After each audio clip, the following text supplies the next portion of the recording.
Hello, ladies and gentlemen. I'd like to take this moment to say thank you for listening to the Real ResQ podcast.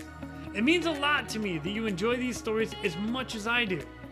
Since the start of this podcast, we've had a lot of support from all over the world. It has been amazing. Now, we have companies joining our team that also want to say thank you for all that you are doing out there standing the watch. These companies are offering discounts on their products as a way to support the rescue community and those tuning into the Real ResQ podcast. Just go to therealresq.com, click on sponsors, and see these incredible offers for yourself. This episode of the Real ResQ podcast is brought to you by Breeze Eastern, the world's only dedicated helicopter hoist and winch provider. Axness, because when lives are at stake and conditions are challenging, clear communication is of the utmost importance. SR3 Rescue Concepts, because you don't know what you don't know. And Airwave, the Airwave Performance Mouthpiece, helping you to use breathing to your advantage. Breeze Eastern, they dedicate themselves to our helicopter rescue world. Since the very first helicopter rescue in November of 1945, Breeze Eastern has designed and manufactured superior rescue hoist solutions. While much of the technology and the unique mission requirements have changed over the past 75 years, their commitment to the rescuers, the operators, and those being rescued has not. Contact them today by visiting them at breeze-eastern.com. The Axness PNG wireless ICS system can bring cutting-edge wireless intercommunication system technology to any aircraft. The PNG system can be fully integrated into an existing ICS system or can be carried on and off as a mobile base station. They can go anywhere at any time on any aircraft. Plus, with the strongest and most robust waterproofed handheld on the market, this system can take a hit and keep working. Their wireless intercom systems are designed to enhance situational awareness through improved communication capability. This system brings superior noise canceling technology to eliminate rotor wash and engine noise from your ICS. The Axness PNG wireless system is currently deployed in more than 1,800 public safety, air ambulance, and search and rescue aircrafts worldwide. I have personally used the Axness system in 4 different countries and on 5 different airframes. It is awesome. If you want more information, contact them today at axness.com. That's AXNES.com. You just make sure you tell them Quinn sent me. SR3 Rescue Concepts is a training company that can help your helicopter training. They train daytime, nighttime, aerial firefighting, hoist, long line, fast rope, rappel, and more.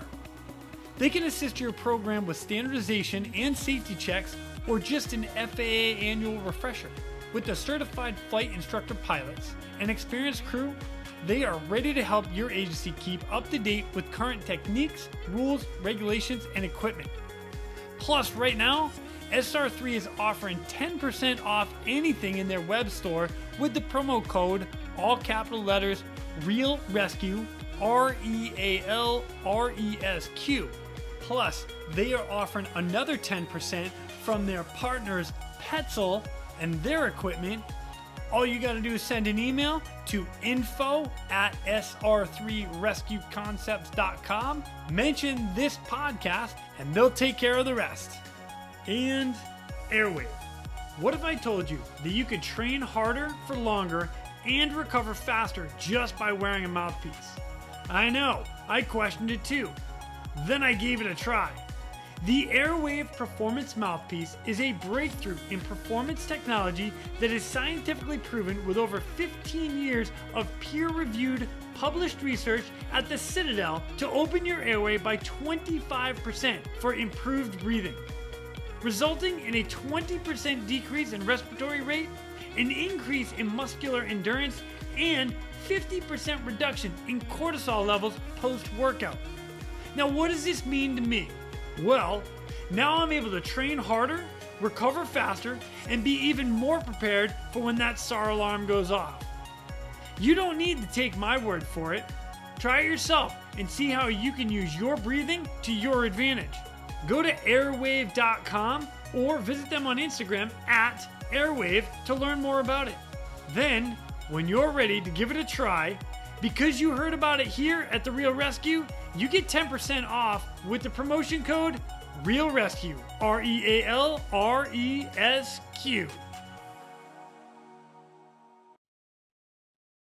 Coming up next, we've got a guy who served in the U.S. Coast Guard as a hoist operator and or flight mechanic. Those are the guys that work on all the helicopters as well, going out and doing all the hoisting, making sure that we swimmers can come home in one piece. Yeah, that guy. His stories are awesome, as usual, and I loved every one of them. He also works with Columbia Helicopters and doing a hoist program over there. So what they have up and coming is going to be off the hook, and I'm so excited for them. So please welcome our next guest, Mr. Ian Heikkila.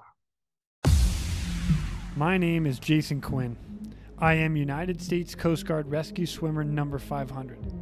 These are my rescues and rescues from those of us that put our lives on the line every day so others may live. This is the Real ResQ Podcast.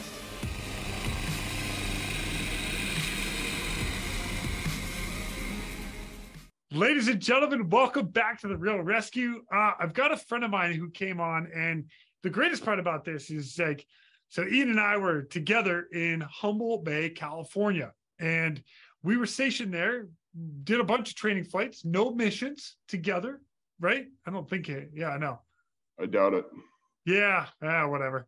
And then we separated. We went our ways. You went on to the next unit, and I ended up going on to the next part of my life, and then all of a sudden, here we are meeting back up with a training with SR3 and Columbia Helicopters in the middle of Oregon, and we're flying on a 107. It was friggin' awesome, right? Yeah, like middle of nowhere, Oregon. Yeah, totally. But it was so fun. I had a blast. And while I was there, I was like, Ian, you got to come on the podcast. And you were like, all right. So ladies and gentlemen, Mr. Ian Heikkila. What's up, my brother? What's happening, man? I'm glad to be here. Dude, I'm stoked to have you on. Thanks, man. I appreciate you like big time. So this is going to be fun. I'm really looking forward to this.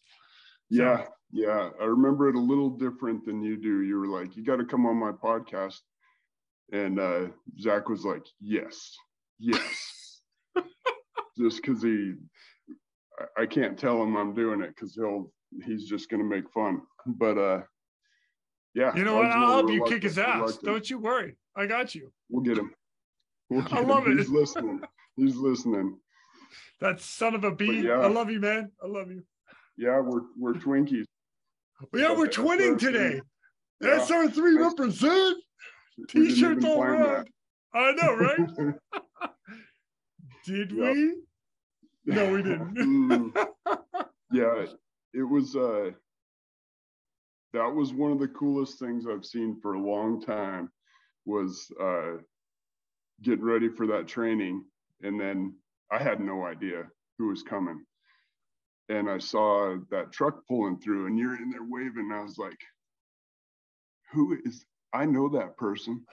I was like, you've got to be kidding me. I couldn't believe it, man. It was super fun. It was super fun. Oh, we had a blast. And you guys all made a huge impression, like our pilots and all the guys that you helped train were. You guys come up frequently. We're like, yep, SR3. They're awesome. Hey, thanks, man. By name, they bring you guys up. Oh, it's awesome. I love it. Well, thank you for that too. We had such a good time. And for the record, like when I saw the roster, I saw your name. I was like, no way. You knew. I had no idea. I totally did. But well, I wasn't sure. I was like, maybe there's another Ian Heikkila out there. Yeah, no. Right. Unlikely, but maybe. Yeah, probably not. Well, I'll tell you what, Ian, if you don't mind, give us a little background about you, how you got into aviation, Coast Guard, flight mechanic, everything that you do now. How did it all start with you? It was, That's a long explanation probably, but so in high school, I was, I listened to Caleb Flippin's podcast, and I was like, man, that's a lot like my story. Same kind of deal, kind of in a bunch of, just a renegade in high school, having fun. Didn't care about school or doing well in that. So I was into sports, and I was entertaining college wrestling, and I wasn't ever an extraordinary wrestler, but I was always a little bit stronger, and so I could beat the guys that were bigger or better with some strength sometimes. Anyway, long story short, I ended up screwing that up. Enough of the better wrestlers had finally kind of got out of the way my senior year, and I was looking at, potentially winning state that year, and got caught drinking and got kicked off the team right before. Oh, so, man. Yeah, a whole bunch of us did. So then, even then, I was like, man, I don't know if I'm into the college thing, because they're intense. It's a little different lifestyle. And I was looking at it, and I was like, man, I don't think that's me. But, well, for the discipline part of it, anyway. And so I was like, well, I got to figure it out, because I didn't like school. I didn't want to do study anything in college. So I was like, I got to look at a service. And so I came to the Coast Guard and the Air Force were the two I was looking at. I had good ASVAB scores, and I wanted whatever was the most like a normal job, because I didn't know much about the militaries at all. Marines, Navy, Army, any of it really. And for some reason, I thought that I didn't want to fight, but I fought all the time. So it didn't I don't know. I thought I didn't want to fight in war or have to do push-ups all the time for being in trouble, so I was like, well, so I talked to some recruiters, and I end up talking mostly to the Coast Guard, and I sign up, delayed entry, and I didn't know what I wanted to do, but I could either pick what I wanted to do or pick where I wanted to go. So I was like, well, I don't know what I want to do, so I'm going to go to Alaska, because I've never been there. Also, like cool. Caleb, never seen the ocean before. And so I was looking at DC, damage controlman, and rescue swimmer. Rescue swimmer because it was the hardest thing to do, and it was like the elite. I was like, well, I think I want to do the hardest thing. Or my recruiter's like, oh, you sound like a damage controlman, because I was kind of mechanical, liked working on stuff. He's like, yeah, this sounds like you, man. So I'm glad I didn't sign up to be a damage controlman, because as we know, especially at like Humboldt or a unit where you're a plumber. Yeah. I love my DCs, by the way. I love my damage controlmen. They're amazing people. Love them. Absolutely. The I name just is don't a want little that job. misleading. Yeah, the name is a little misleading. It sounded pretty cool at the time. So anyway, I didn't do that. I didn't sign up for a school, and I signed up. I went to Alaska after boot camp, of course. Boot camp was the first time I saw the ocean way off in the distance from the windows. I asked somebody, I'm like, is that the ocean out there? You couldn't even see the water. You could just see flat. And they were like, yeah, it's the ocean. I was like, okay, this is a special moment. Oh, that's funny. Yeah, so then I went to Alaska, had a blast up there. I went to a 180 buoy tender, and everybody, when we got our orders, they're like, oh man, that's the worst. That's the worst you could get, is a 180 in Alaska. And I was like, well, it sounds good to me. And we were in Cordova, So love Cordova. Yep, you guys have mentioned that a few times. I didn't ever run into really any of the aviators coming into Cordova because you guys are kind of split off. And in the boat world, there's a real disconnect or dislike between aviation, the Airedales, and the boat guys. And so that kind of that kind of delayed my interest or even knowledge of the aviation side of things even further, because they were just almost not accepted at all. Same went for the community in Cordova. They did not like us, the boat guys. So let's expand a little bit more on that. A lot of people might not know this. All right. So when you have the aviation guys, right, we're like, I'm gonna call us kind of like the fire department. Everybody loves firemen. Why not? Your house is on fire. You're gonna call the fire department, come get you out, and they're gonna, come get the cat, the dog, and everything else. That's aviation. Well, the boat guys, I'm gonna call them more like the law enforcement guys. You're getting pulled over because you're speeding down the highway. You're doing something wrong on the water. Coast Guard's gonna pull you over. You don't have a fire extinguisher, huh? Yeah. Fined. Exactly. Yeah, so that's the comparison. And for all my firefighter friends, you're welcome. For all my cop friends, I'm sorry. It's just the way it goes. It is what it is. I love you all. And it's generational up there. I mean, there's kids that hated us because their older brothers and their dads and their grandpas didn't like us. I mean, they don't even. It's wild. The fighting continued as I continued up into Cordova from high school. That's so funny. Yeah. Yeah, I won't name any names, but I ran into the toughest guy in Cordova at one point, and we scrapped a little bit. It turned into a little bit of a legend in lore. All right, go Ian. Yeah. But it was wild.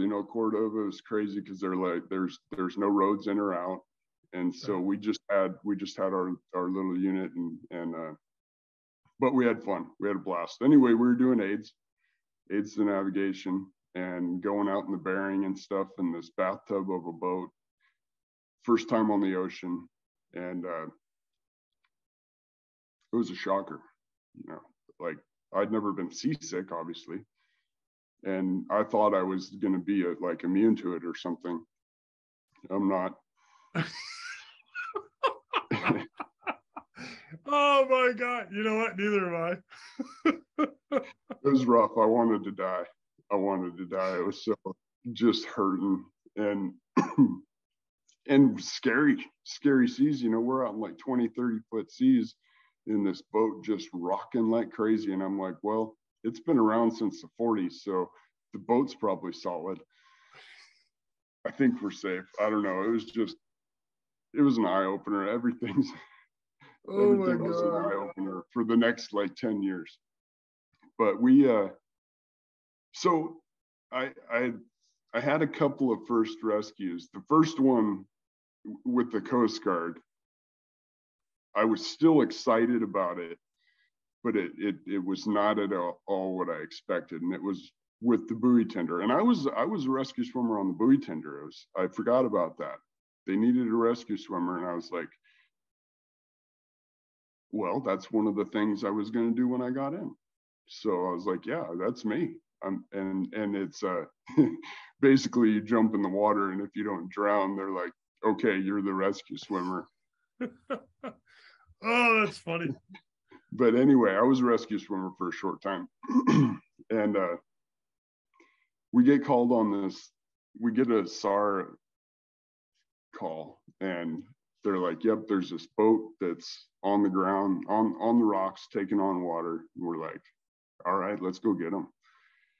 And so we start steaming for this boat, and at a blazing like 8 knots.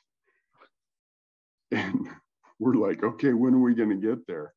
They're like, it'll be 48 hours. Oh my God. I was like, 48, 2 days? It's going to take us 2 days to get to him? They're like, yeah, but we got the pedal to the metal. And I'm like, oh my gosh. So we end up getting there and it's still floating somehow, probably because it's on the rocks. And literally it took us 2 days to get there. We pull up to this thing and then we put it in tow. And it wasn't taking on water baths. So we fixed whatever that problem was. We got pumps on there and we towed this thing through like 25-foot seas for 12 hours. And we had one of our boatswains on that boat. And I remember just being back on the fantail watching, and I was sick on our boat and we were getting rocked. And I was watching that boat and it would go in and out of sight. And it would come up, you know, sideways into sight, and then it would flip over and drop back down into another swell. And it was the buddy of mine that was on that boat. I was like, how was that ride? And he's like, dude, we were all on the floor the whole time, just dying. Wow. We towed him like 14 hours. I remember the name of that boat. It was called the Happy Pappy. What a good name. Yeah, right. That's probably why I remember it. They're not so happy. They were getting worked. It was brutal. Dang. But so that was like the first rescue where we helped some people out. And then we had some local guys in Cordova that were partying and took a kayak across the sound and disappeared. And we went out on a great big search and we were combing the beach and walking, you know, and it was kind of, everybody was volunteering for that. But both that Happy Pappy and that search, even that one, you know, I knew that one was probably pretty dire, but I was excited about it. I was like, I want to help people. I want to be the one doing something. And so I knew that was, without knowing, I knew that was something that I enjoyed. And then we had an aid that we had to get to that we couldn't reach by small boat, or it was just more feasible to take a 60 out. And so we would get a ride from a 60 that was either down from, you know, probably out of Kodiak, I suppose. Yep. And so I'm like, cool, man. This is going to be the second time I'd gotten on a helicopter. The first time was out on the ranch in Montana to go spray weeds. And that was amazing. I was like, these are really cool. You know, you come straight up, and hovering was just wild. So anyway, it's going to be my second ride. And I remember going out and I was kind of dozing off. I didn't have ICS on the way out. I was the only one that didn't have ICS on the way out. And I was kind of, you know, helicopters kind of put you asleep, the vibrations and noise and stuff. So I'm just kind of chilling. And all of a sudden, I got my eyes shut. And then all of a sudden, we're dropping. And so I'm grabbing seat belts and eyes wide open, and everybody's laughing. I'm like, all right. All right, so I'm just going to tell everybody what happened, all right? Because this is great. So for those of us that might have fallen asleep once or twice in the back, if we all know about it, we'll ask the pilot to just drop the nose of the aircraft and just fall out of the sky. And it makes whoever's sleeping think we're like going down. If you're on ICS, it's even better because you're like, oh! And then everyone's like, oh, and freaking out. Yeah. It's the funniest thing to watch ever. It is. And it'll wake you up, man. It wakes you straight up. So it was funny. I love it. It was funny. We did the same thing to the other guy because I got ICS on the way back. But so we go, and they didn't hoist us or anything. They just landed on the beach, and we go and fix this aid. We load up. It's me and one other dude from the boat. And we get back on, and we're flying back, and I got ICS this time. And then they start talking about diverting for a boat that ran aground, and it broke up, and there was 3 people on the water. I was like, oh, whoa. And they're like, yeah, we'll go. We got some people on, but we're gonna go get them. And they're kind of talking about whether they can or not, or if somebody else could get there faster, whatever the case is. And I'm like, oh man, please, let's do it. I'm not saying anything. I'm just listening.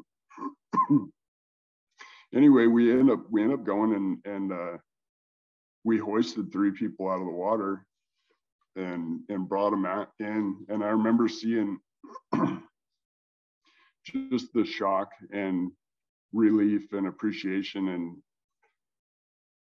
relief was a big thing, and just like shock from these people. It was a man and woman and a young kid, and I was like, why am I not doing this? Awaken the Ian. Yeah, for sure. It was like light turned on. And because I was like, I'm in the Coast Guard. I was strike and damage controlman, because on the boat it was still kind of cool. Like I had to weld and use a torch, and it was still kind of cool on the boat. I didn't know yet the full depth of the damage controlman. But anyway, I was like, man, this seems like this is a way better route, and I could use this outside of the Coast Guard after I'm done, more than just a handyman. And so I went back. We rescued him. We went back, and I was just like, that's it, man. That's got to be what I do. And so I went back and I put my name on the A school list. And at that time there was pretty long wait. I mean, you could wait for a year. So that also means a year of being an outcast on the boat. Yep. Because as soon as you put your name on the aviation list, they're like, oh, why are you going that road? That's terrible. Yeah. Like some people might listen to this and think that they're like, oh yeah, they give you a hard time. No, I mean, it's like people turn. Like the captain didn't like me anyway, because we were a mess. I'd come into work with a black eye or my head split open, and he was always just shaking his head at me. He never really talked to me. He would just look at me and shake his head. So, and anyway, yeah, I didn't have to stick around long. I got on the list thinking that it was going to be a while, and I put Humboldt and Port Angeles as 2. I wanted the Northwest, and they ended up, they're like, well, we can send you to Humboldt, but you won't go to school for a while. So basically I was going to have an extended airman program. And I was like, cool, man, get me in it. So I went to Humboldt, and I was an airman there for, I think that got shortened a little bit too, but I was at least 9 months. I was an airman in Humboldt. Oh, wow. Oh yeah, that's a long time.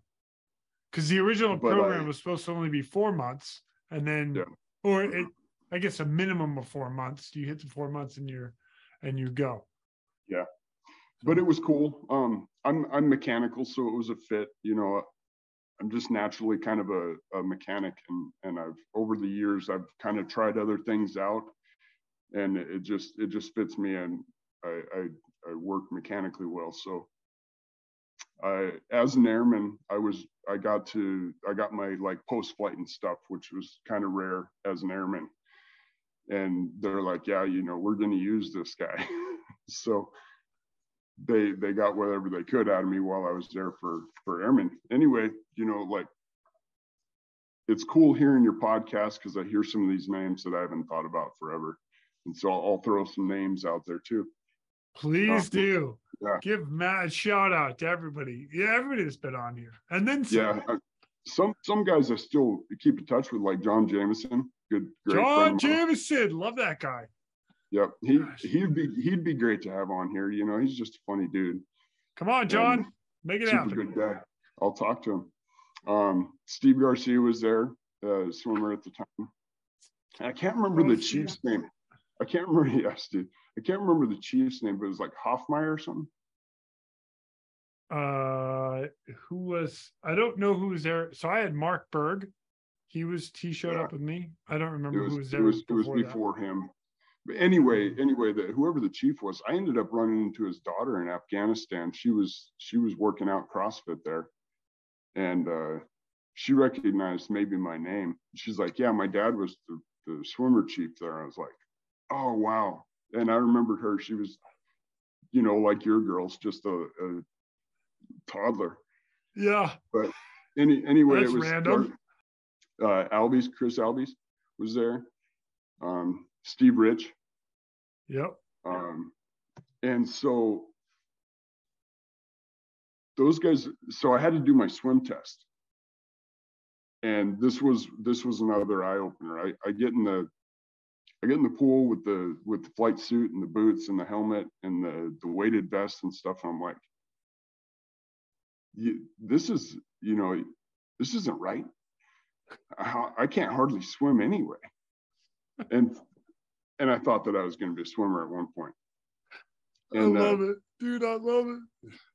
So I get in the pool with like Steve Rich, Steve Garcia, and Albies, I think, and I'm not sure who else. But anyway, I can barely swim, but I make the distance swim, and then we got to go into the tread, and I'm trying to tread water, and I know some people say, "Oh, I just sink," and I don't.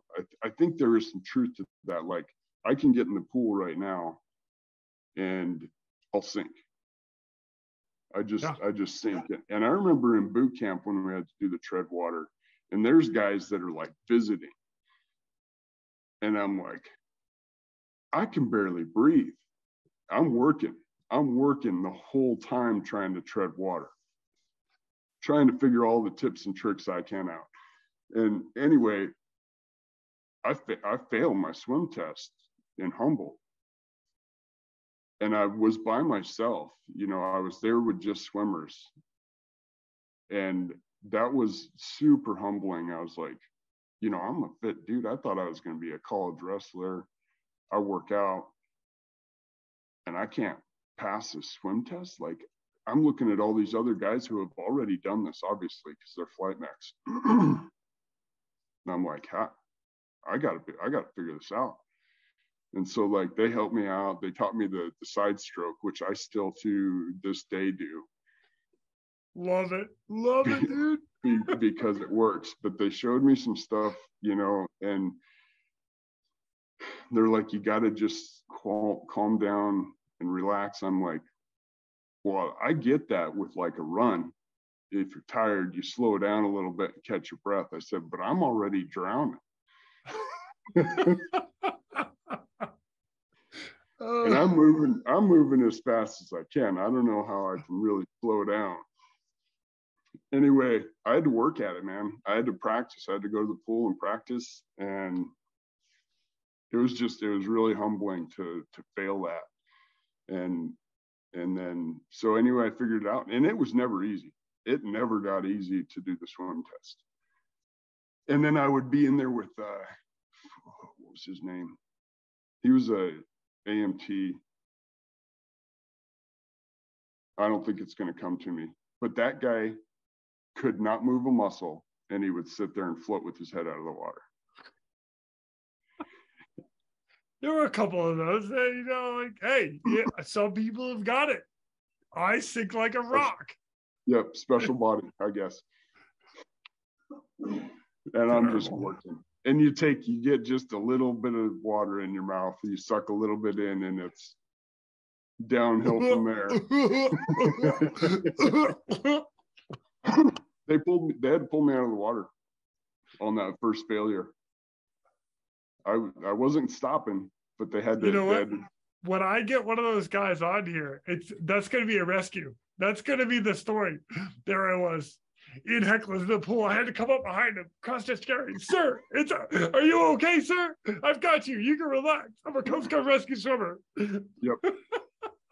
That would have been great. That would have been great if they pulled me out like that, started CPR. But that's so funny. Yeah, I don't remember the details real well, but I know I got yanked out of the pool. Oh, and that's I don't know terrible, if dude. Actually, that's terrible. I'm so sorry. Super embarrassing, man. and it, you know, it's just like one of those humbling things that you take away with you, and you're like, I'm bad, I suck. I got to fix that. Oh man. Anyway, I'm a much better swimmer, and that's where I learned, you know, passing that stuff. I didn't learn how to swim in boot camp or prior to that. I almost drowned once when I was a kid, and that was kind of like, you know, I just never learned to swim real well anyway. But yeah, it was pretty awesome. So anyway, I ended up passing those tests, and, you know, learned to like, you know, I've always liked the heads and the dunker and stuff. I can handle it. I'm not afraid of the water. I just wasn't good in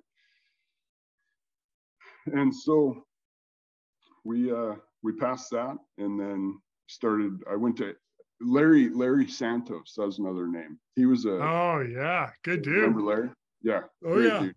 Went to his retirement down in New Orleans. So he was like a third, and maybe moving up to second class at the time. And he was very professional in my eyes. It's like, yeah, this guy's, you know, he's a good Christian and just a professional, respectful guy.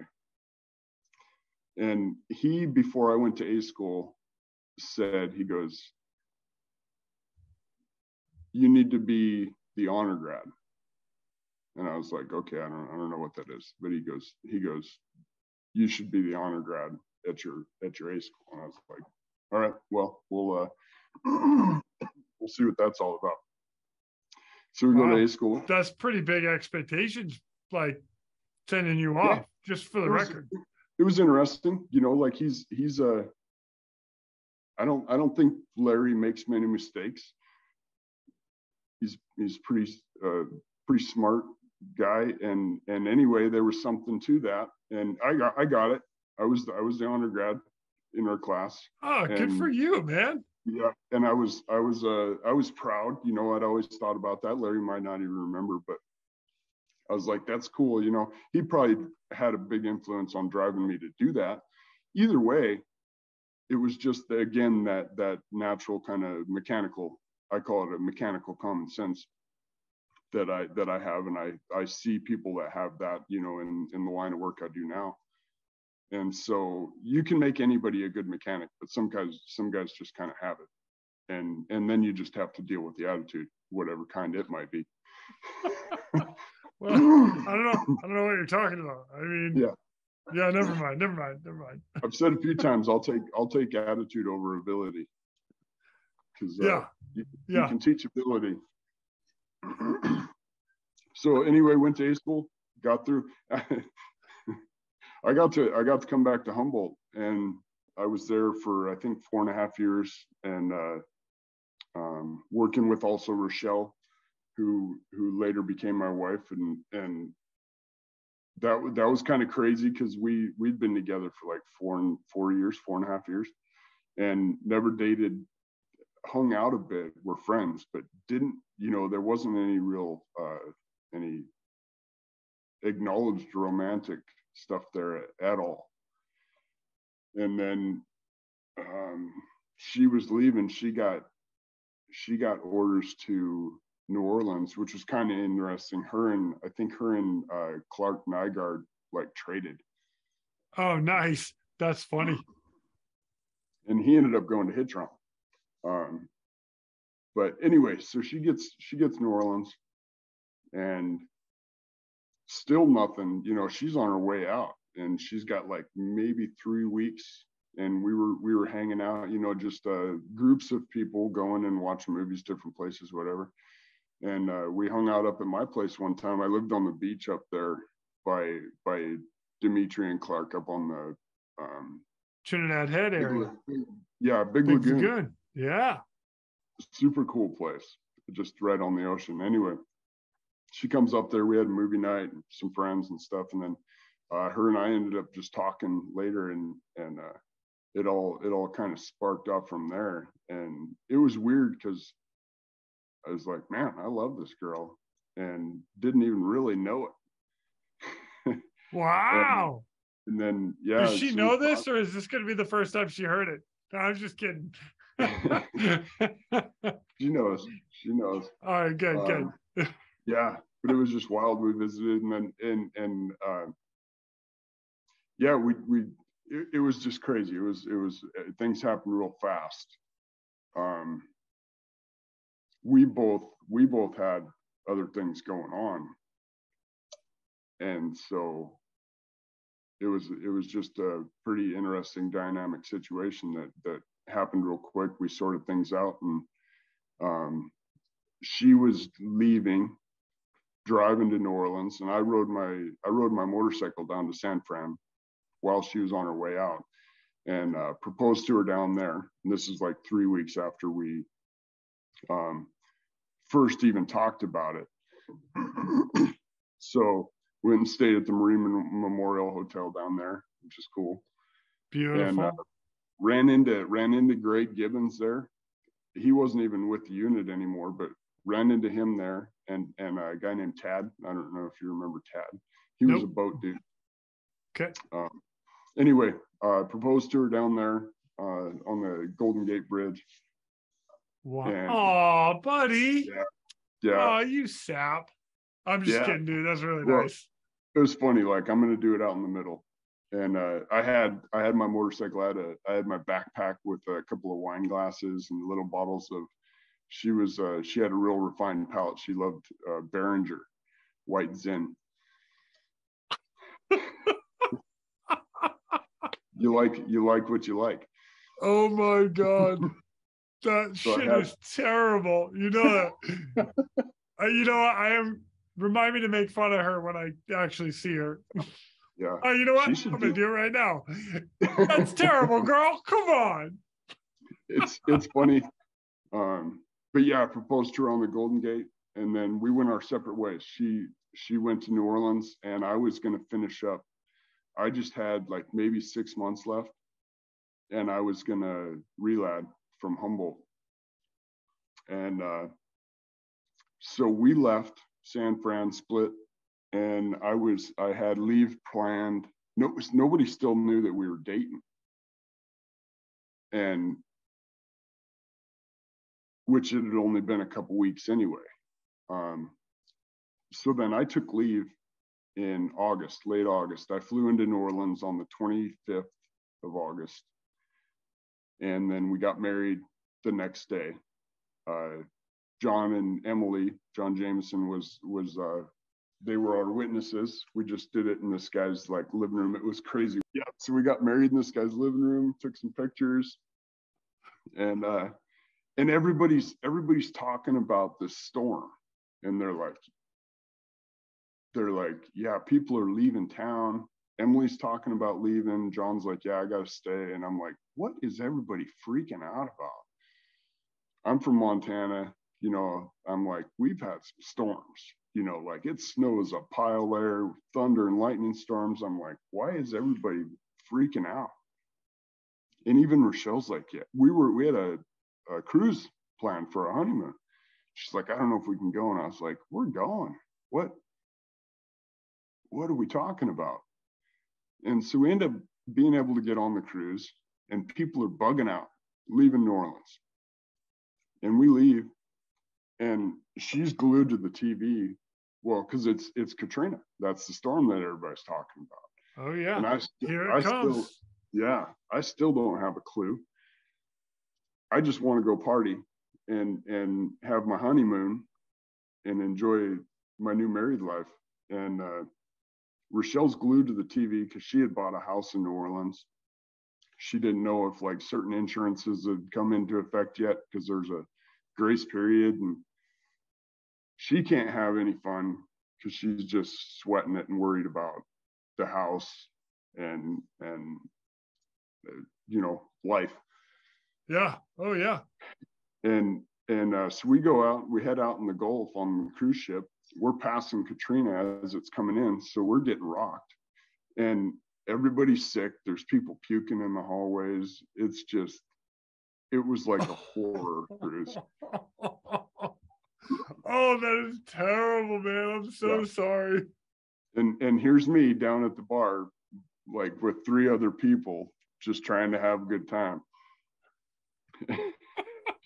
still like whatever, even at this point where I'm like, okay, yeah, it's a storm, it's going to do some damage. We can't do anything about that right now, so we might as well enjoy ourselves. So they can't take us back to New Orleans. Katrina comes in and just decimates New Orleans. Right. And so they take us to Galveston and drop us off. And keep in mind, I'm on leave. So like I'm kind of dispensable. Rochelle's the first class in New Orleans and they want her back. So they finally, I don't remember if it's cell phones, how we got in touch or what, but they're like, yeah, we need you back now, to her. And so we got to Houston. She had friends in Houston. And they end up organizing a flight for her to get back to New Orleans. And I'm kind of like, man, this sucks. I just got married and, our responsibilities now, it's like, yeah, they're taking my new wife, and I'm just on my own, whatever, to take care of myself. And she's trying to get me into New Orleans. She's like, my husband's a qualified flight mech, can he get over? And I don't remember how it worked at all. I'm sure it was through her and that command, but they got me a C-130 flight out of Houston up to Alexandria. And they're like, yeah, we can get you up there and then see what happens from there. There's aircraft coming in from there. So I'm like, I'll take it. So we didn't have uniforms or anything. So we went to Walmart and bought Dickies coveralls. Oh, that's awesome. We had Dickies coveralls and Caterpillar steel toe boots. Oh, and white great. t-shirts. And that was our uniform for quite a while, or a little while anyway. Mine for quite a while, because I wasn't stationed there. Right. Long story short, I ended up getting there, but so I flew C-130 up to Alexandria, and then I'm just trying to find a ride there, and I get on an Army Chinook, and they fly me down into New Orleans. I don't know if she even knew I was coming yet, but I just went walking up to the air station. I was like, hey, I'm here. And it was nuts. I mean, we had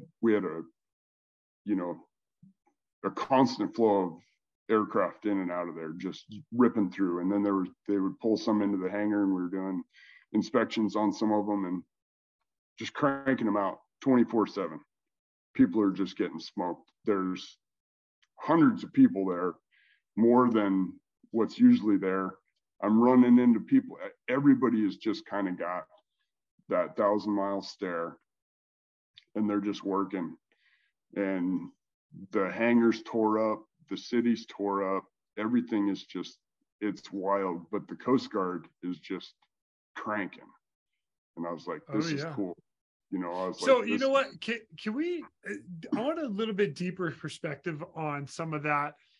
We've heard from a bunch of the swimmers on here that have come through, and they're like, oh, this is what it was like out in town. A couple of Navy guys, they talk about going out in New Orleans. Give us a view, the perspective. When you're talking about aircrafts coming in, there were a lot of aircrafts that were going in and out of New Orleans, there at the air station, responding back and forth. But there was, and actually this was mentioned here as well, guys would come in, or the aircrafts would come in, and if you were broken, whatever, you would turn left and go this way. If you were good to go, you'd turn right back to the refueling pit. If you had to change out crews, swap crews, and then boom, that aircraft is taken off again. But from your eyes as mechanic, give us a rundown. Like, what was that like for you? How was everything? Was the flow good? Was maintenance good? How did it go? Yeah, I think the flow was great for, kind of shooting from the hip. They came up with what they called the racetrack, and I think Rochelle probably had part of that. She was up there, she was kind of helping run the show and stuff on maintenance.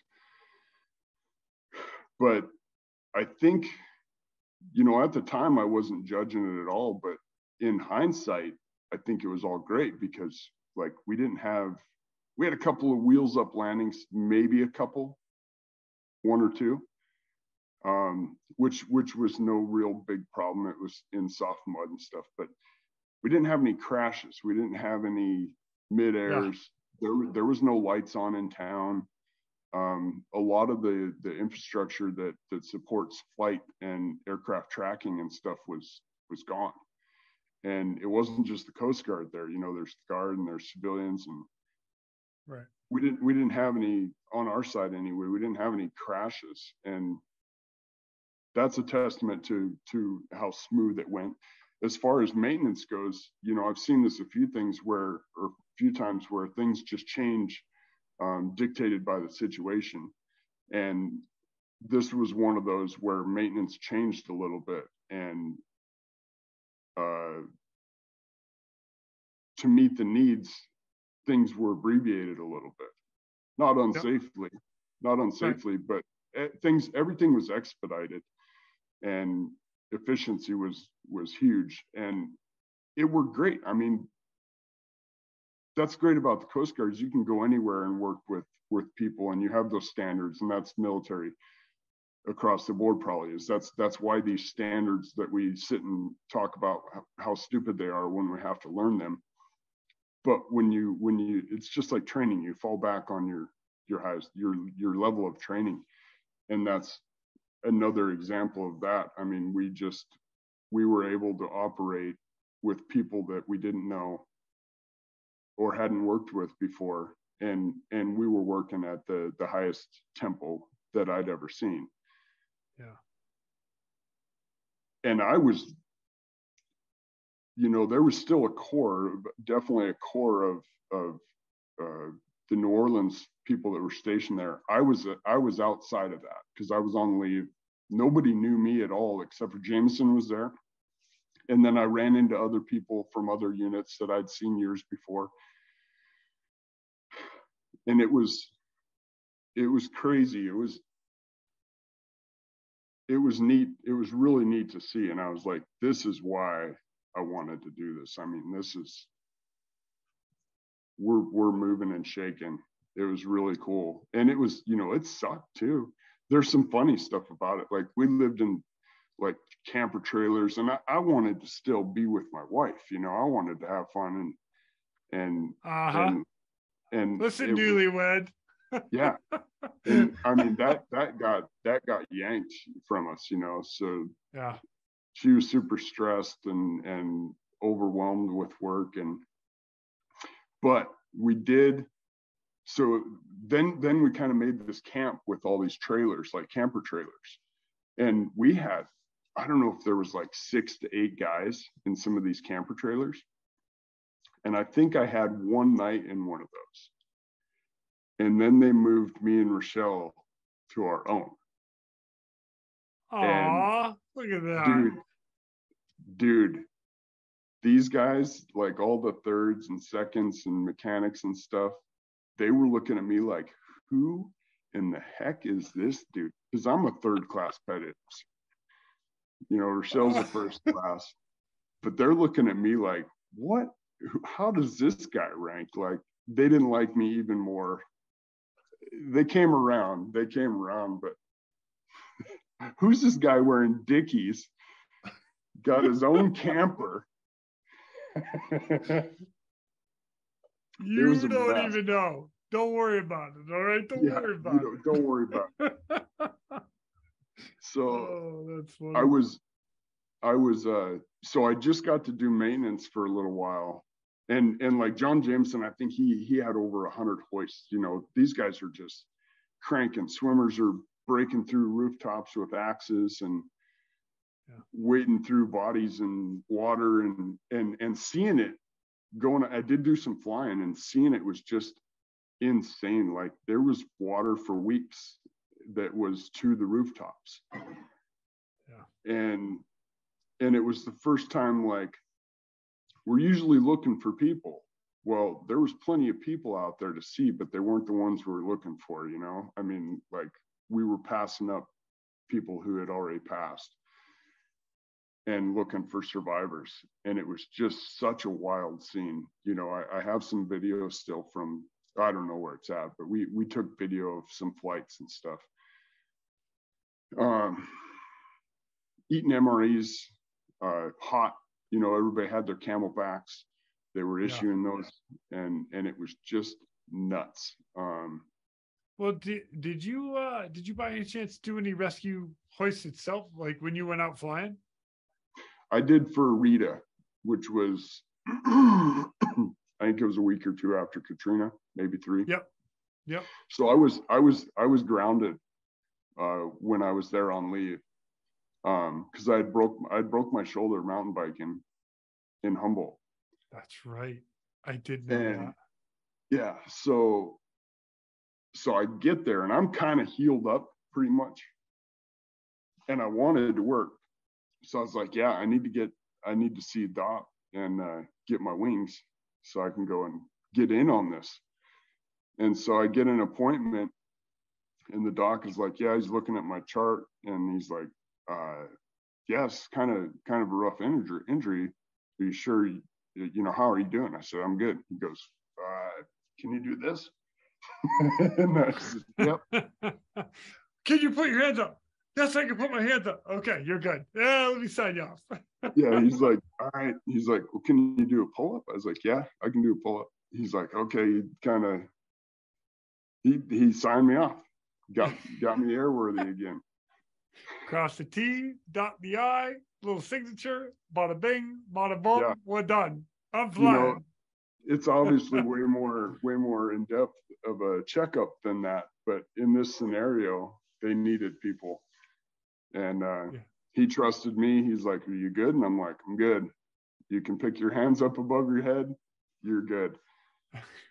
I like it a lot.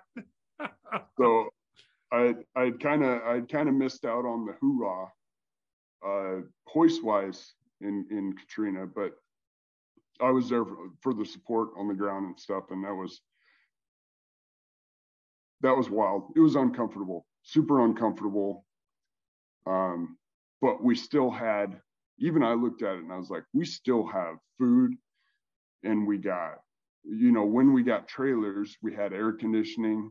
I was like, we're doing pretty good. It was a shocker for me to be eating MREs in the Coast Guard as our regular meal. That was kind of wild, but at the same time, it was kind of cool. I'm like, yeah, we're real military. Oh man, which that's great. I take crap about that still every day that I go to work from all the Marines. Yeah, as we should. Yeah, as you should. Okay. Whatever. You know what? You dig your foxhole. I'll be knee deep in water. That's it. Yeah. That's as far as I go. Puddle jumper. Right. So then I get my wings, and then my first real rescue my first real hoist was Rita, and it was somebody else's case. And Rochelle was it was a first class who was on duty, and I was there. And anyway, Rochelle's like, hey, Ian has never had a case, and she got it for me. He's like, yeah, so he can have it. So, she really does love you. Jeez. Yeah, she's looking out for me. It was super cool. She got me my first rescue, and I can't remember. Maybe Mike Kotry, maybe was his name. Can't remember. Anyway, I don't think we took a swimmer. Oh. I'm pretty sure a swimmer didn't go with. I just can't remember. I didn't hoist a swimmer anyway. Maybe we had one, but he didn't go down. Anyway, we go out and we're looking for these guys who had sunk their boat and they're missing. And so and everything is still water, just water everywhere. And then in the Gulf, with all the fish camps and stuff, it's all kind of weird down there too. On a map, it looks like land, but you can't walk on it. No, it's you can't. It's all marsh. It's all you just sink. You try to step in it and you're to your waist. Yeah. Crazy place. It's not really land. It's more like grass vegetation. Sticking out of water. Yeah, exactly. Yeah. So we're looking for these guys, and there's like fish camps on stilts and stuff. And we're just looking and looking and looking. And we end up finding these dudes like on this little kind of a pier. That's all it is just like a deck on stilts. And we're like, man, that's got to be them. They don't have a ride because they're surrounded by water. And so we're like, yeah, I think that's them. We didn't communicate with them at all, but we pull up and we decide that we're gonna put the basket down and bring them up. And it's two dudes wearing, you know, like rubber waders, and they had a dog and a 12-volt car battery. And I was like, oh, okay, that's them. And so I put the basket down, and the first guy jumps in the basket, and then they throw the dog in with him. And I can't talk to him. And I'm telling the pilots, I'm like, yeah, man, they got this dog in the basket too. And they're like, well, do you think they're too heavy? I was like, no. But, I mean, I don't know if that dog's going to stay put. And I can't really tell him to get it out. And I'm pretty sure he wants to bring his dog. So we hoist them both. Call it a hunch. Dog got in the basket with the guy. I'm just going to call it a hunch. They want to bring the dog. Yeah, he's on the place. Yeah, I don't think he lives on this little thing. So we bring him up. We bring the guy and the dog up, and they're in the cabin. Dog's bouncing around. I was like, you got to keep a hold of your dog because we got more work to do here. And so then we get the second guy, and he jumps in, and well, he puts his battery in the basket first. I'm shaking my head. I'm like, no. Leave the battery. Oh my God, that's so funny. He loads the battery up, he climbs in, and we bring him up. And there are a couple of alligator hunters, Cajun dudes. And we go and land somewhere for fuel, and we stop and we're trying to talk to them. And I can't understand, like, they're speaking some English, but I can't understand them at all. Like, at one point I was like, oh, okay, I recognize the engine in that sentence, but it was wild. They're super excited. So then it's even harder to understand them. For those who have not seen the show, Swamp People, that's like, you need subtitles underneath. And that is a true statement. Like the amount down in the deep southern part of Louisiana, they have such a thick Cajun accent, you really have a hard time understanding. And you know what? Me coming from the Northeast, New England, going down with a New England accent, oh my gosh. They look at me, would you say boy? And I'm like, yeah. Oh. You're like, what did you say? Yeah, exactly. Yeah, there was another rescue I was on. So that was real uneventful, but it was still super cool to me. You know, I got to go rescue and hoist and pick some people up. So that was my first case, and it was cool. That's awesome. You know, thanks, Rochelle, for getting that, and Mike, if that was your name, for giving it up. You know, New Orleans is wild because I stood duty there for a couple of years. They ended up, so I was still on leave. And the command talks to me, and they're like, hey, there was guys that wanted to get out of there that were not handling it well. You know, of course, swimmers, because they were getting just exhausted. Yeah. And the mental strain. And then there was some maintenance folks also that weren't handling it well. So there was a guy that wanted to uni lateral, and they offered me like a PCS with an extension, and that extension would have put me out to about the time Rochelle was getting out. So I was like, all right, you know, either I get out and come and live there as a dependent, or I stay in and we make some more money. I keep doing the job because we're here anyway. Yeah. So I did that.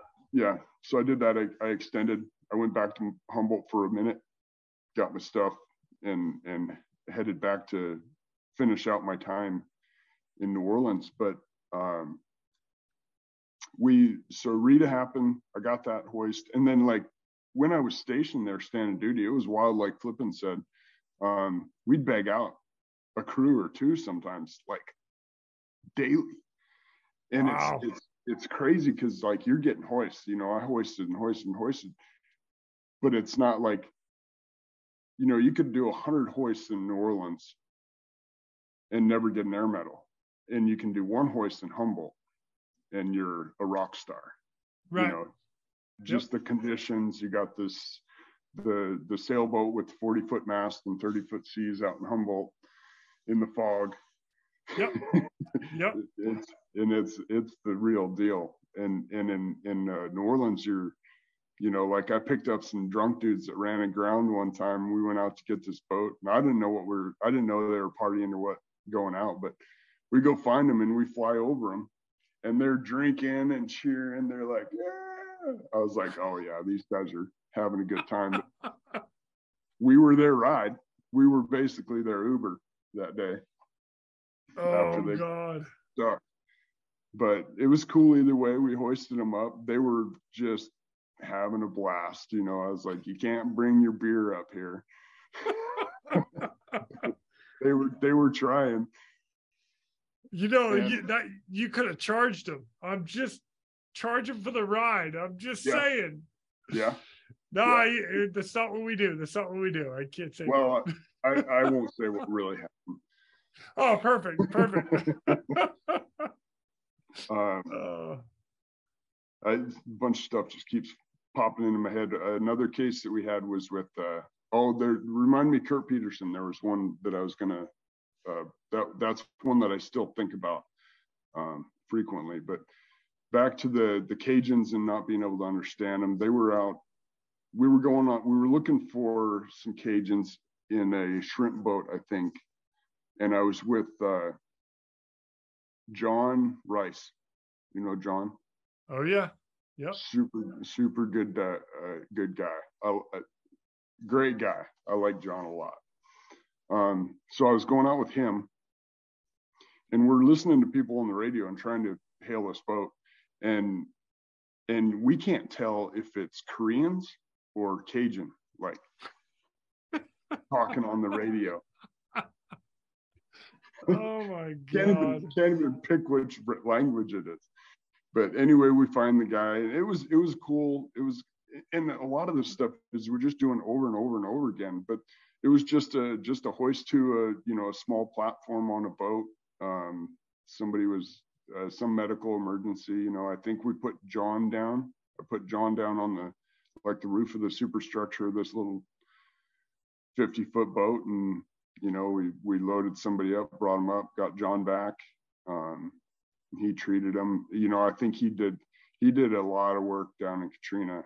And, I wasn't with him, but I heard a story about somebody that needed CPR, and John worked on them for the entire time during the flight, to exhaustion. Just to keep this guy. I think he kept him alive through that flight. And there was crazy stories about, guys on rigs that had walked into tail rotors of aircraft that are just like still alive. So there was just some messy stuff. I picked some people up off of rigs and stuff. We usually didn't hoist on those. We'd land. But back to Kurt Peterson. I've heard a couple people bring him up. He was like Thor, I guess. He was just a big presence, and yes. I think he was a first class, either a second or a first class, probably first when I was there. But I liked him, quiet dude, but just professional. All the swimmers, the older ones anyway, I was always like, yeah, they're squared away professional dudes. The young guys were just kind of like pretty boys. They come around. You gotta start somewhere. Come on, Ian. Yep, they come around. but like Flippin and Pierre were there, and I was like, oh my gosh, these guys. But they were super nice. Caleb, dudes. I love you, man. Come on. Yeah, super nice dudes. It was cool listening to his podcast with you. But anyway, I go out with Kurt on this hoist, and we're going to get somebody who had fallen, I think, through like some superstructure stuff on a rig and just like plinkoed and was pretty banged up, you know, like broken back, I think. And he ended up on a boat, on a pretty big boat. And there's usually not much for seas out there, but this day there was actually some swell, and the boat was, you know, it was up and down probably a good 12 feet, you know, like a 6-foot swell. And I was like, wow, this is the closest to like some real seas that I've gotten to do. You know, we trained in it in Humboldt a bunch, which was great, and it was fun. But this was an actual, like, I'm trying to pick somebody up that's hurt. And so I wanted to be super smooth with that and not make it any worse, you know. And so we put Kurt down on the boat, and every evolution of it is like, I'm working the hoist altitude and, or the, you know, the height of the hook and the hoist and the swimmer and all our devices constantly. And it's all working, you know, it's all just kind of happening. I put Kurt down smoothly, and I bring the hook back, and he goes and makes sure the guy's packaged well. I'm not sure if we moved him into our litter or what, but he was in a litter. And then he calls for me to come back in, and I'm like, okay, here we go. You know, we're about to pick this dude up. And there's a bunch of stuff to hang up on. Big boat, but not like a big flat deck. There's stuff all over the place. So I'm like, gosh, yeah, I hope this works out. I just hope it works out. Okay. Yeah. We're going to dive deeper into this here in a second. Keep going. Yeah, sure. So he calls me in, and I bring the hook to him, you know, and I put the hook in his hand. I'm like, well, so far so good. And so he hooks up, and I'm up and down with the cable, and I'm watching it, you know, I'm watching a little bit of a loop gather, and I'm like, okay, they're going to be coming up pretty soon. So then I'm reversing it, and I'm just flooring it to keep up with the boat going up and down, and to keep that cable, you know, clear of everybody. And it's still just working. And so then he gives me the thumbs up, and I'm like, okay, here we go.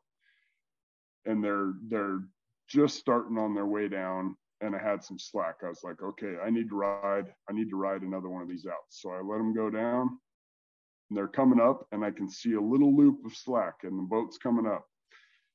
And I'm like, okay, I got to hit it at the top of this one.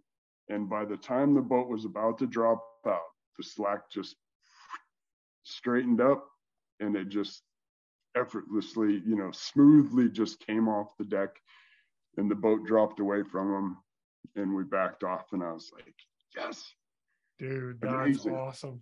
Amazing. And after it's all said and done, Kurt came to me, and he goes, that is some of the best hoisting I've ever seen. And I was like, dude, that is super cool. I still remember it because I respected him a lot. You know, I respected all the people not all the people we worked with, I shouldn't say. That's okay. You can say that too. Yeah. I did not respect a lot of the people, but it meant a lot, especially coming from him, and just to have been successful in that. And it was just a little bit more of a challenging hoist. You know, we didn't have, it wasn't a sailboat in Humboldt, but it was still good, and it just worked out. And he complimented me, and I'll never forget that. I really appreciated him saying something. I always try and compliment people, because you never know what they're thinking you're thinking. Yeah. And give guys credit where credit is due. That's, I mean, it's as simple as that. It's huge. There's people, you like them, you don't like them, it doesn't matter. Give credit where credit is due. Yeah. Simple as that. Sometimes go out of your way to do it. Yeah. So let me back up a little bit, because I really like what you talked about there. And, you know, I've had a couple hoist missions where I've been the hoist operator, and to time a wave is a lot more complicated than we discuss here. You know, you have to be constantly working that cable, spitting cable out as the boat's going down into that trough, bringing cable in as it's coming up to the top. But you don't want to go too fast or too slow because, you know, and you got to be able to keep up with everything that's going on, especially if the aircraft's moving up and down. It's such a weird dynamic that you have an aircraft moving, you're moving the cable, and the vessel is moving at the same time, and you're trying to coordinate all three. So for people that don't, or that don't give enough, for people that don't give enough credit to the hoist operators, just remember, we're trying to work three things all at the same time. So yeah. Well done, sir. Well done. Yeah, thank you. You're welcome. And work, you know, it's like the definition of a lot of moving parts. Oh yeah. There's just a lot. There's a lot going on. Because you're still in communication with the pilot who's flying the aircraft, you know, and they're doing their best to do exactly what you say, but they're still battling winds, waves, references, the whole 9 yards. So you're trying to compensate for that in the back as a hoist operator. And then I'll even go a step further, because you were waiting for the next wave to get, you know, to pick it up as the vessel's coming to the top of the wave. The guy on deck is giving you this, hey, I'm ready for pickup. And you got to wait.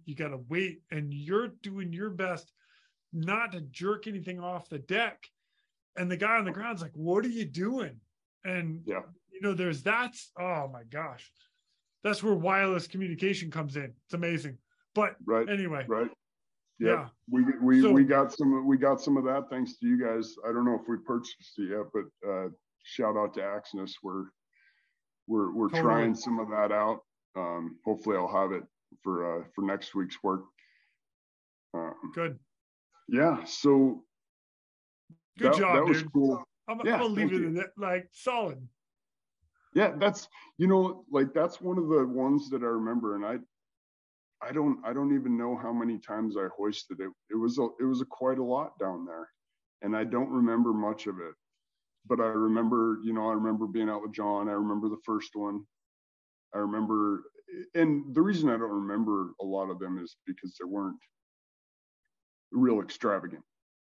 Yeah. But that one with Kurt, I remember because it was a little bit more stressful, and he was impressed, and that was, you know. Oh, thanks, Kurt. Yep. Yeah, I wonder, you know, I think about I wonder what he's doing these days. I don't know. We're going to have to reach out together. We'll get him. I didn't ever keep, like, I didn't have his number when we were there. So we weren't like police or anything, but yeah, it was cool. Yeah, it was always kind of cool hanging out with the swimmers. I was always friends with some of them. I remember one time I walked in on Izzy, Parker, and I can't remember the other guy's name, but they were in one of the shops. It was on weekend, and they had the drive line to one of their cars, and they were trying to change a U-joint on this thing. And I walk in, and they both kind of look at me like, we're in trouble. Can you help us? You know, they got like crescent wrenches and hammers, and so I end up, the bigger the job, the bigger the hammer. Yeah, they're stuck. You know, they got the car down, and it's not looking good. And Ian in for the rescue. Yep. I went and saved them. I fixed the U-joint for them, and then one of them gave me a little rescue pack thing. It had a hatchet and a saw and a mag light, and it was like a Gerber pack. And I was like, that's awesome. But I was like, I don't need this. They're like, oh yeah, just take it. And nice. Because you guys had so much gear, you know, like, I don't know what you're talking about, dude. Yeah. I don't know. Yeah. Right. I'd always be like, hey man, can I come hang out and see what you got in the shop? What kind of knives you got? What kind of knives you got? I need a knife. This is the new orange one from Spyderco. Oh wait, this is the new one from Benchmade. Check this out. Dude, I still have them. I still have some. Heck yeah. Yeah, they don't go bad. It's funny, you know, like the Benchmade I have, I didn't get one. Rochelle did. So she gave it to me as like an engagement present. And Aw. I carried it for years. I carried it with me in Afghanistan even, and I've lost it like 3 times, like not lost in my house, like I lost it in Afghanistan at a base that I wasn't connected to, and I got it back. So I lost it a few times and always got it back. And I was like, I got to take this home and leave it at home. So I quit carrying it because I'd have it for, you know, 10, 15 years. So I was like, I don't want to lose it. And I keep losing it. One time it's going to stick. Yeah. So I quit carrying it. But anyway, I was going to clean it up. And if he ever listens to this, he'll be like, that's my knife. I took the belt clip off of it to just clean stuff up, and I flip it over and it's got Ford scribed into it. Jason Ford. Oh, that's hilarious. And I was like, my wife stole this knife from Jason Ford and then gave it to me. I'm sure they just got switched or something. Who knows what happened? Right. Yep. That's what happened. They got switched. That's pretty funny, man. I said, that's pretty funny. He hid it too. He hid it underneath there. I had it for 10 years before I saw that, at least, probably even longer. I took that thing off awesome. one day. Yeah, it's sitting up in my room. You know, he's going to call you after this, be like, yo, bro, can I get my knife back, please? He might. I reached out to him because he's still in. I think he's still in. He was when we did our training. But I reached out to him for some hoist info. You know, about the same time SR3 came to work with us. Nice. Very nice. Yeah. He's still doing good. Yeah, I think he's probably a warrant or master chief or something by now. It's crazy. Yeah. It's crazy, these hooligans that I ran around with. They're all like running stuff now. They're all in charge. Jeez. Like, man, you sure? What happened? In charge or retiring? What? Yeah. It's amazing. Yeah, it is crazy. All right, dude. So you got an amazing career with the Coast Guard, which is cool because you got a lot more rescues just as a flight mech than a lot of people do out of New Orleans, which is really cool. A lot of hoisting, which convenient enough actually translated into a little bit of what you're doing now. So you got out of the Coast Guard, you moved into Columbia Helicopters, and a baby Chinook, they took a hoist and put it on the side of that 107, and then they called you and said, hey man, we're going to start hoisting out of this. Like, that's awesome. So what you learned and what you did in the Coast Guard really brought this forward to a whole new platform years later, which is where you and I reconnected. But give us a rundown a little bit about that and how that program even started. Yeah, literally more than a decade later, it comes around. I always loved hoisting just because it's fun. You know, it's super fun thing to do, training or rescuing. Either way, it's just a good time. So we've a few times. I got out in 2007. And then Rochelle and I built a log house together back in Montana. That's probably a podcast on its own. And then it doesn't have to do with rescue. No, I'm just kidding. No. Leave it. So I applied for a couple places, Columbia being one of them, and I sent in some resumes on Sunday night. And Columbia called me Monday morning and we're like, hey, you know, you're basically hired. We got to fly you out and drug test you and stuff though. So by Wednesday, I had a ticket, flew into Columbia, hired up, and it just worked out great. You know, like I needed a job and I got it quick. Awesome. I just lucked out. And I've been with them since 2008. you know, as anybody does or should do, you know, move my way up a little bit through the ranks in maintenance. And we spent 10 years in Afghanistan. We got a contract. They were asking for volunteers to do that. And I'm like, oh yeah, I want something more.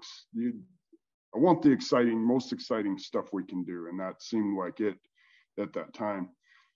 And so, yeah, I spent 10 years traveling back and forth to Afghanistan, supporting the aircraft there. We had, I think, 12 of them there. We won't talk too much about the Columbia doesn't like we had our small personal protection weapons. We didn't have crew serve stuff like that, but I got into that and kind of built that program and did all the qualifications and training and stuff for the pistols and rifles and stuff, and purely defensive stuff on that side, but also just an exciting part of the job. You know, it's like, man, it's cool. I didn't know I was going to get to do this stuff with Columbia, because we were logging primarily with helicopters. Yeah. And that's insane. Like, yes, it is. I left, real quick. I left Columbia, or I left the Coast Guard and clean hangars. Hangars at all, to Columbia. I get in the truck with these dudes on my first day, and we drive like 80 miles an hour down gravel roads up in the woods, and we come up on this helicopter, the Vertol, that's covered in snow. And I'm looking at it and I'm like, is this the parts helicopter? Like, that's awesome. We pull ropes off of it and knock some of the snow off, and they started it up and blew snow everywhere and flew away to go log in. And they'd come back every hour. We'd race out there and fuel them up. And I was like, should we just do this all day? They're like, yep, 10 hours. We log. And then I went for a ride, a logging cycle, and it's about an hour long. And I thought that we were crashing for an hour straight. Couldn't believe it. Like, if you can imagine dragging logs and logging with like a tractor, which a lot of people can't even imagine that. It's violent. And it's herky and jerky, and brush is flying and trees are breaking, and it's just crazy. Well, then you're doing it with a helicopter, which I've always kind of considered a little delicate, and they're not. Like, that thing is just like, I'm coming off the floor in the back because they're dropping and spinning, and like, I was almost, the mechanics are like, take a bag with you. And I'm like, I don't need a bag. They're like, take a bag. I don't want you puking all over the helicopter. So I don't think I took a bag, but I did feel a little queasy at one point, and I'm like, wow, you know, I fought through a buoy tender in Alaska and kind of conquered that, and now this helicopter logging is getting me again. But it was just wild, and like, the atmosphere and the guys that we worked with are just intense, like intense. Yeah. Inside and outside of work. It was just a wild life. And I brought Rochelle with me. And so I'm looking at it and I'm like, man, this is a wild life. And anyway, it was good. We logged for a while, and then we started doing firefighting. Not started, but like, that's like a seasonal thing. You go from logging to firefighting, and then that's a lot more chill. And at first I was like, yeah, I don't really like firefighting. It's kind of, you know, you're just sitting in a hotel, or you're in a hotel, and you sit around for work. You don't fly a lot unless you're fighting the fire, which is kind of, sometimes it's hot, sometimes it's cold. And so I wanted to get back to logging. Went back to logging. I was like, yeah, logging's kind of hard. So just never really happened. And then Afghanistan came up, and so I jumped on that. spent a bunch of time there, came back. Afghanistan, we were there right up to the pullout, and we left there. By the way, knowing what was going to happen in Afghanistan, everybody was there knew what was going to, not to get into politics, but it was no surprise the way things turned out there from anybody that was there. Gotcha. So we came out, and then things slowed down a bunch. And we've been hunting contracts, and one of them is working again austere in a foreign country for some U.S. forces in conjunction with a foreign force in doing casualty evacuation. And a requirement of that is to have the hoist capability on the Vertol. And so, 46s have had hoists. There's the Labrador that's had a hoist, the HPK that we have from Sweden. They had hoists on them all before. Columbia's never used them that I know of on the Vertol. And they knew I was Coast Guard, and so the hoist stuff comes up, and I get a call, and they're like, hey, you did some hoisting, right? And I was like, yeah, man, I want to hoist again. Are we doing this? And so then pretty quick, it just takes off, and we're putting a hoist on the Vertol, and it's a pile of work, and we're dealing with FAA, and we're Part 135, and just a lot of stuff that I don't even really know about, but I'm learning more about. And long story short, we're going to do some hoisting with the Vertol. That's awesome. And so, yeah, so we get a couple of our best pilots. You met Cody and Kyle. Yep. Great guys. Great pilots. Yep. And they asked me, they're like, well, who do you want to bring with you? And I was like, well, Zach's a good buddy of mine. We worked together, Zach and I, for a long time in Afghanistan. And so we just worked. There's a lot of guys that I would have loved to have doing the job, but some people didn't want to do it. But anyway, Zach, I'm like, yeah, do you want to do this? He's like, yeah. So we go out and we did a little hoisting before we even met up with you. And it was cool. It just came right back. It'd literally been 12 years, 13 years maybe. Like riding a bike. Yeah. And it was, the mechanics of it was just right there, some of the terminology and getting smooth with that and stuff, that still has to come. But it was just awesome hoisting again. And I'm like, man, I was like, this helicopter really, especially with the right pilots, I was like, it's really great. It works really good. And then we're in Madras, and you're pulling through the parking lot waving at me from a pickup truck. And we hit the ground doing some hoisting there. And my favorite part about like that whole thing, other than seeing you, was right. When I walked up to the aircraft and there's a sticker on the side that says experimental. And I'm like, yes, please. Oh, it was great.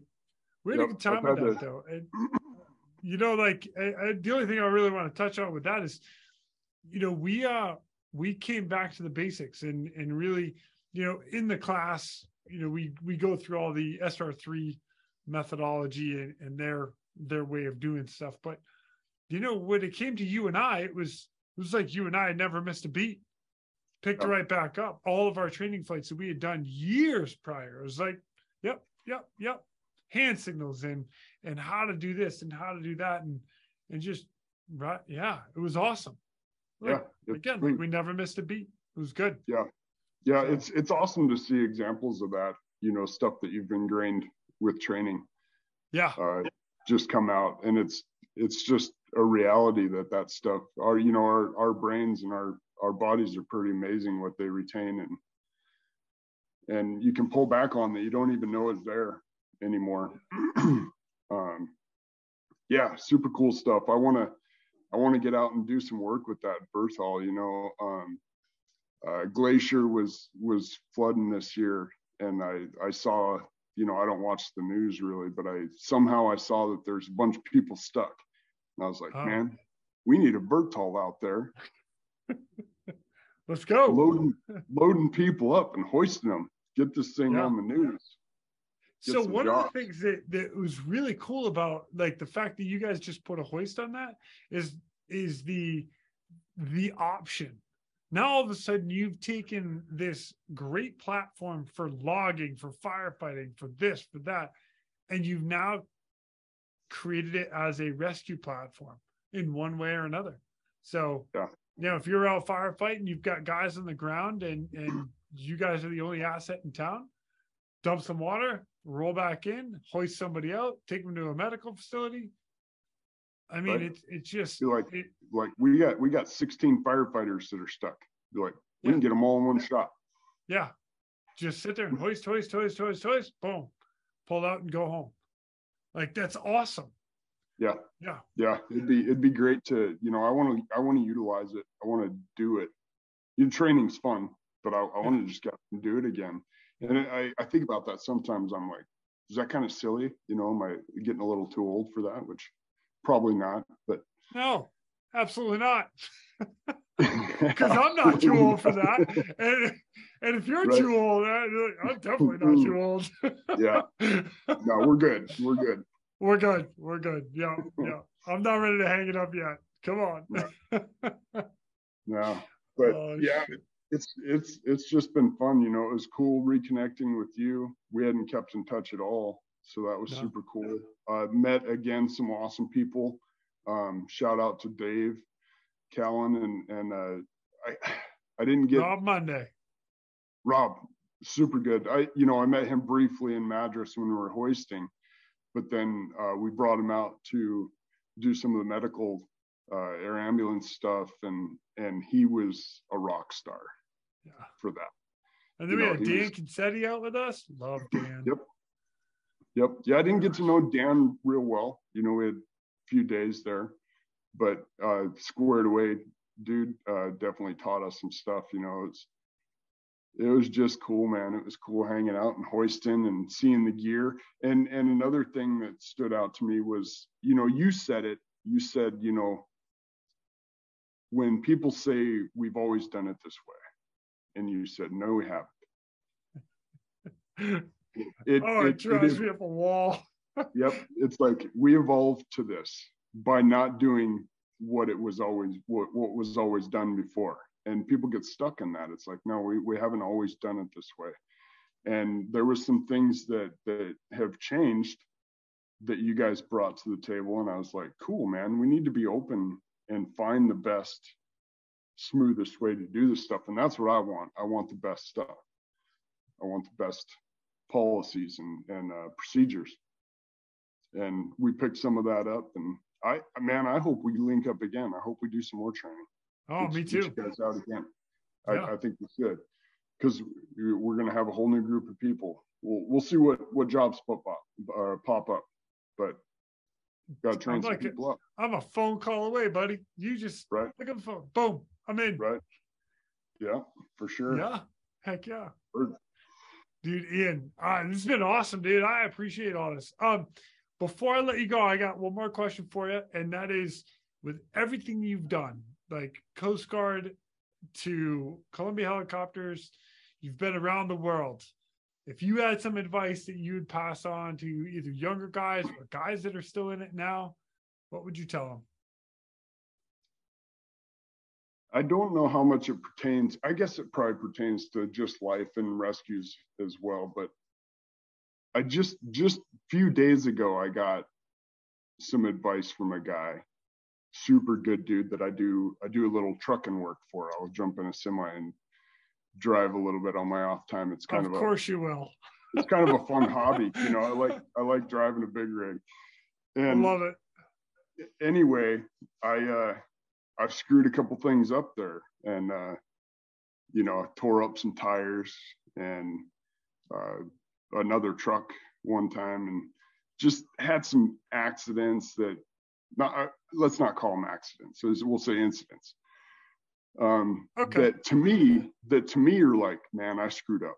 I screwed up really bad. And I've had that a few times in work too, where I've screwed up in the helicopter world, and I'm like, man, they might fire me for this one. You know, just for example, something that's got me really worried. And I've told younger guys for a long time, like, first off, I'm not going to name drop you. We'll do what we can. If it's necessary for you to be held accountable, then we'll go there at that point. But even when things are really bad, I'm like, try not to just grill yourself too bad. Give it a couple days. And there's been several times where things seem really bad. I've given it a couple days, and I've never heard another word about it. You know, I didn't just ignore it. I took measures to correct whatever happened, or, you know, I filled in the people like, this is what happened. This is why it happened. And this is what we're going to do to prevent it. And it goes away. And so there's been a few times where I really, you know, I lost sleep over something that it wasn't necessary. And I kind of abused myself for a night or two. And it wasn't necessary. And that can be hard on some people, you know. So the advice I got that applies to this the other day is that guy that I drive for, I asked him, I was like, man, I said, how are you so cool with all the stuff that happens, you know, breakdowns or incidents or whatever? I was like, how are you always so cool? Like, he never has ever freaked out at me at all. And he goes, Ian, I got some advice a long time ago from a guy, and it's super simple. He said, it's never as good as it seems, and it's never as bad as it seems. Wow. And it's super simple, but he's used it, and it hasn't gotten out of my head since he said it. And it kind of fits in with what I've been trying to tell people about, like, just give it a couple days. It's not as bad as it seems. And you could probably relieve a lot of stress. You know, it's probably not some mind-blowing advice for people, but it's sticking with me right now. And it's I thought it was pretty cool, you know, because like, this guy is really, he's just cool in all situations. And my dog's starting to bark. Yeah. And I was like, that's great, man. It's never as good as it seems, and it's never as bad as it seems. Dude, I like it. Yeah. Man, we're going to end it on that, because that's some good stuff right there. Brother Ian, it has been an absolute pleasure to have you on. Thank you so much for coming in. All these stories, it's so good to see you again. I hope that we do get a chance to go train again together, because, man, I really, really want to hang out in that helicopter one more time. I think we will. It's been super cool being on here with you, man. And I love you. Love getting to do this with you. Awesome. Well, I look forward to seeing you again, my brother. I'll see you soon. All right, brother. Later. And with that, ladies and gentlemen, we are out of here. Go. Thank you for tuning in. We hope you enjoyed this episode of the Real ResQ podcast. Please take a minute to like, subscribe, and hit that share button. I'm pulling chocks and taking off. But before I go, if anyone out there has a rescue story they would be willing to share, I would be humbled and honored to have you on as a guest. Or if you have any questions about rescue or anything else we talk about here, send an email to jason@therealresq.com. That's Jason at TheRealResQ.com. You can also check us out on our web pages, therealresq.com, our Facebook page, and our Instagram page @TheRealResQ. Again, a special thank you to all of you staying on the watch today.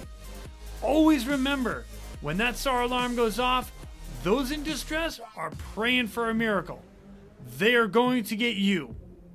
Until next time, fly safe and swim hard.